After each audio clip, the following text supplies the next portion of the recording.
Welcome back. Well, Americans like you and I, we want answers. And we want to get back to normal. Not a new normal, like you hear the left say so many times since COVID, right? Well, we better start getting used to the new normal.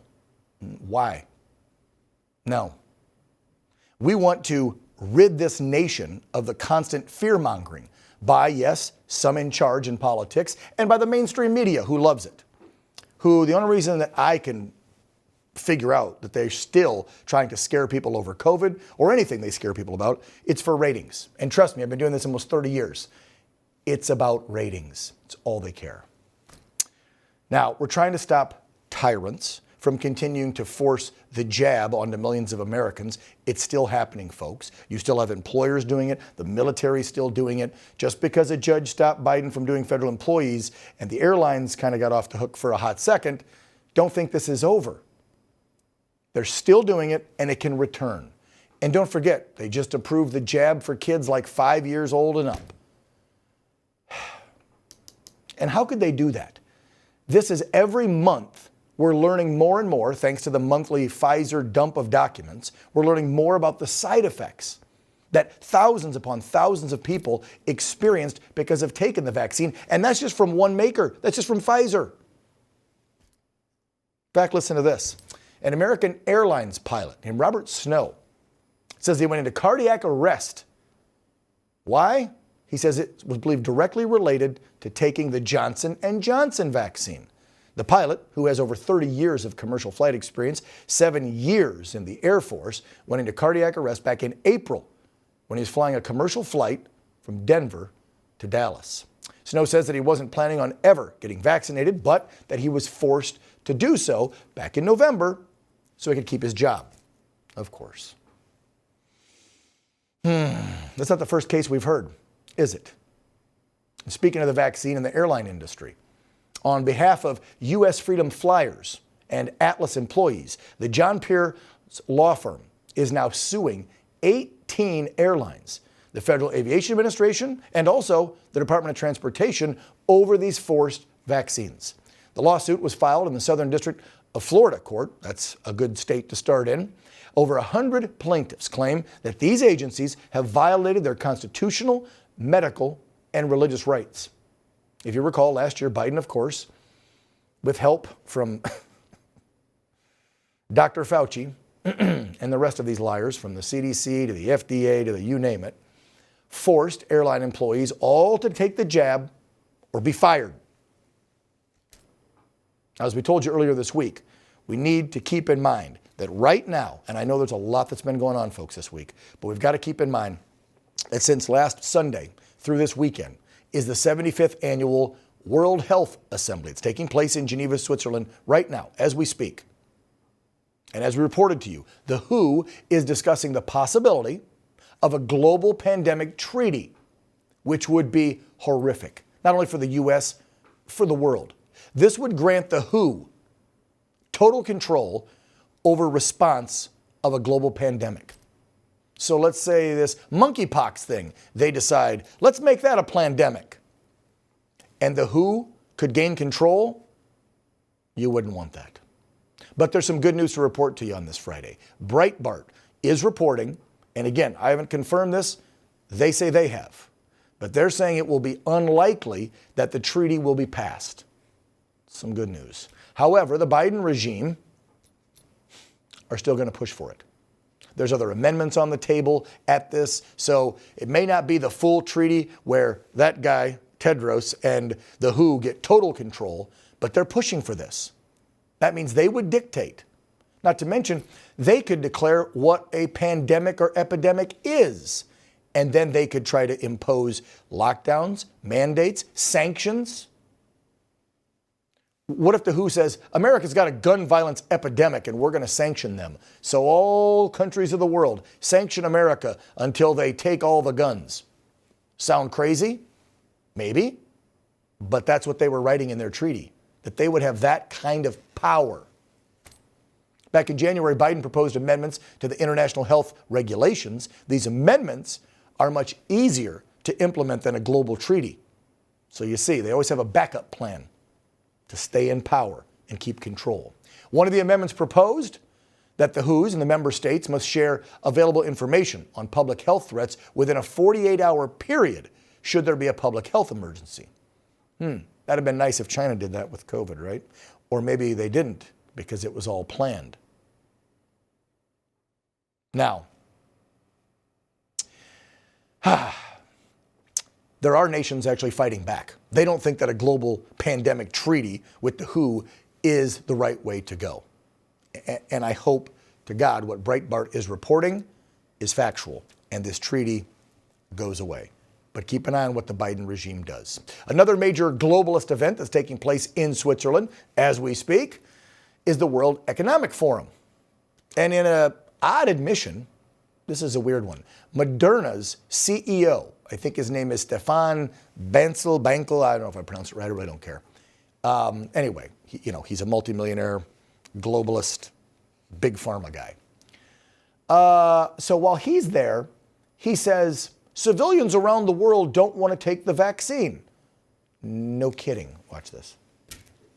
It's sad to say. I'm in the process of throwing 30 million doses into the garbage because nobody wants them. We have a big demand problem. We right now have governments. We try to contact, not only CEPI, who is doing great work with his team trying to get demand into the countries, but also we contacted through the embassies in Washington, every country, and nobody wants to take them. No, we don't want to take them because they were experimental in the first place. So get over it.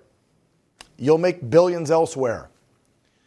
Now, amid the discussion of the vaccines, COVID, all this, we've got to bring up the new scare, monkeypox. We know monkeypox has made its way to the U.S., and so the big question is, should you, Americans, be fearing another pandemic? We've got two guests, hopefully they can help us answer that. My next guests are cardiologist, Dr. Peter McCullough. I know you know him. He's joining us to talk about monkeypox and other things. And also a friend of his, John Leake. They're both co-authors of a brand new book, The Courage to Face COVID-19. We're going to bring them on in just a second, but I wanted to show you what the doc had said recently about monkeypox before we bring this, I'll call dynamic duo on the program. Watch this. Well, here we have the same guys, the usual suspects. They're at it again with monkeypox. Here we go. The news just popped. Monkeypox, an orthopox virus that is in the same family as smallpox, causes a pustular type of illness, a skin-based illness, very little respiratory component, and is from animals to humans. There's been, over the last half century, several hundred cases. Listen to this, Alex, 700 cases. Since there's a case in the United States, the announcement was 13 million doses of a pre-manufactured live attenuated vaccine for monkeypox. Dr. Peter McCullough on one side, and true crime author, John, is it Leake, John? Did I get it right? Or is it pronounced different? Yes, sir, you got it. Leake. Okay, I wanted to make sure. John, welcome to the program. Doc, nice to have you back along. So you're on InfoWars there. You guys were talking about it not too long ago. We had on Dr. Malone, I think at the beginning of the week.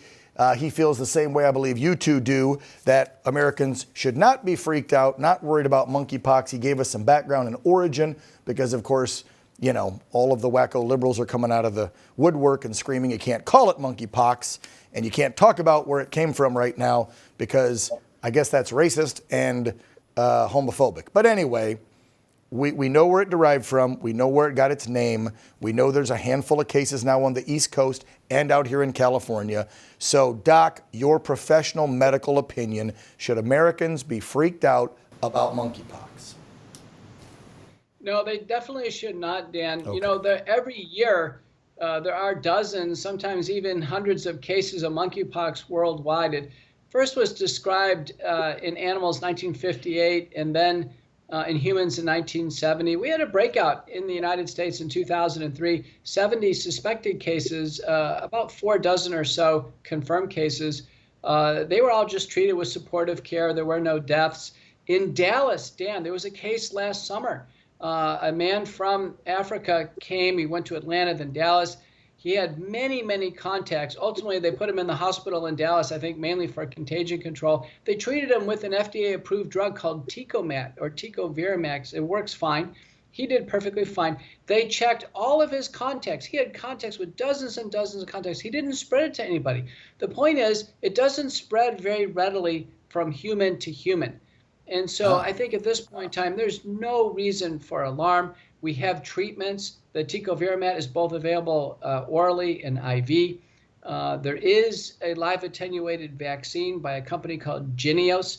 It's never been tested or proven to prevent monkeypox or smallpox. And as I commented, I think the knee-jerk reaction to purchase 13 million doses of it is premature. Yeah, that's, John, to you, the administration, 13 million doses before we even, and again, I mean, they can argue when I say this, well, we're being prepared because look what happened to us with COVID. But this disease is not like COVID, like the virus, and it doesn't spread like it. So jumping the gun and getting 13, is it million or billion? How many did they buy? They bought 13 million doses, right? For our country. Okay. Why would you do that, John? And by the way, who do we buy them from? Because I just want to know where the money's going. That's key for me. You know, I'm not sure the name of the manufacturer of that particular vaccine. Doc McCullough, do you remember? Yeah, it's a company called Jynneos, and they have a connection to Scandinavia, but also the U.S. Okay, I just wanted background. So 13 million doses to be prepared for something that we've had periodically here or there over the last couple of decades, and it never was more than a handful of cases. That's got to make you then wonder. And John, you write true crime books. So I'm not a conspiracy theorist. I always say I believe in government cover-ups, not conspiracy theories, because we know our government and others have been crooked since a long time. We'll just leave it at that, shall we? So, well, Dan, to quote the Babylon Bee, America facing critical shortage of conspiracy theories because all of them have proven true. Anyway, I thought that was funny. Yeah. What we look at in our book, I mean, it's funny that this is happening now because we just really drew our final conclusions with our book a couple of months ago. What you see with this COVID-19 pandemic response, it's an attempt to centralize a monolithic response to any detected or exaggerated or even fabricated emerging infectious disease pandemic.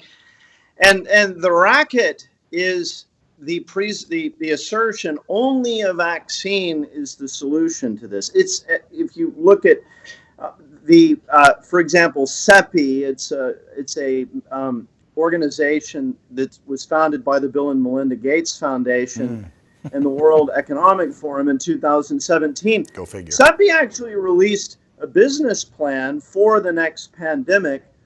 And the essence of the business plan is a new pandemic is coming, it's imminent, and our business response, which is framed as an opportunity, the next pandemic will be an opportunity for our shareholders and investors, will be a vaccine. So the response that we're seeing at the global centralized level, it's not really the public health business, it's the vaccine business. There we go. So we just drawn this conclusion from looking at a million documents, and then bang, we've got another bonanza, it would seem. Yeah, well, I mean, you didn't have to me, it's not a hard conclusion to draw. I mean, I know you guys did your research. You got a great virologist and doctor there with Dr. McCullough, and you being a great author already, I'm sure you guys did your research. But again, this is pretty much black and white. I mean, Americans are waking up to this and figured, we already knew how dirty Big Pharma was, but now we see how dirty our government is connected to Big Pharma. And along with, like you just tying in Bill Gates and the Gates Foundation, this is about big business and Big Pharma and making money. And the only solution or the only answer, God forbid we get another sniffle that they can call a plandemic, they're going to say, got to get the drugs, got to get the drugs. Because what happened in this one? Got to get the vaccine. Yeah. The vaccine. We prepaid them on this one, right? So how many billions? Yeah, we prepaid them, all of them. How many companies, by the way, Doc, got prepaid for vaccines by the American government? Was it like 4 or 5? Yeah, I think it was 3 or 4, in part for development. But remember, they've had no sales force. They've had no distribution costs. The government has pre-purchased, paid for the development. This was a gravy train for them. Just sad. Well, and remember, particularly Moderna, and we just saw stuff on Boncel chit-chatting with his colleagues. The NIAID, Anthony Fauci's outfit at the NIH, they were actually a major partner in the development of the Moderna vaccine, and they actually co-own the patent on it. So the government is actually, or a government agency, the NIAID, is actually not only a partner in its development, but is a beneficiary of the royalties as well. So, I mean, people should consider the possible conflict of interest there. You think? I mean, if this is a public health measure, that our top there's highest also paid medical person who's supposed to be a doctor and caring for people, but he's the highest paid government official, Dr. Fauci, is also in bed with NIH, CCP, Wuhan lab, Moderna. Really? Yeah. Conflict of interest all day long. I think the American people have woke up to this. It's evident by listening to that CEO say, nobody wants this. We're calling the White House saying, take more. They don't want it in America. They don't want it over here in France. They don't want it in Germany, because human beings are opening up to the fact that, one, it was experimental and there's frickin' side effects. I'm not risking it. And two, like the doc always says, there's other alternatives. We don't always have to go to the vaccine for everything when we got a frickin' sniffle or some pox. Guys, I'm out of time. Put the book back up. Dr. Peter McCullough, true crime author. John Leake, thank you so much for coming on the program. The book is called The Courage to Face COVID-19. There it is. Preventing hospitalization and death while battling the biopharmaceutical complex. Kind of like battling the military-industrial complex, and stop sending money to Ukraine. Guys, thank you so much. Truly appreciate you. Dan. Yes. Guys, have a great weekend.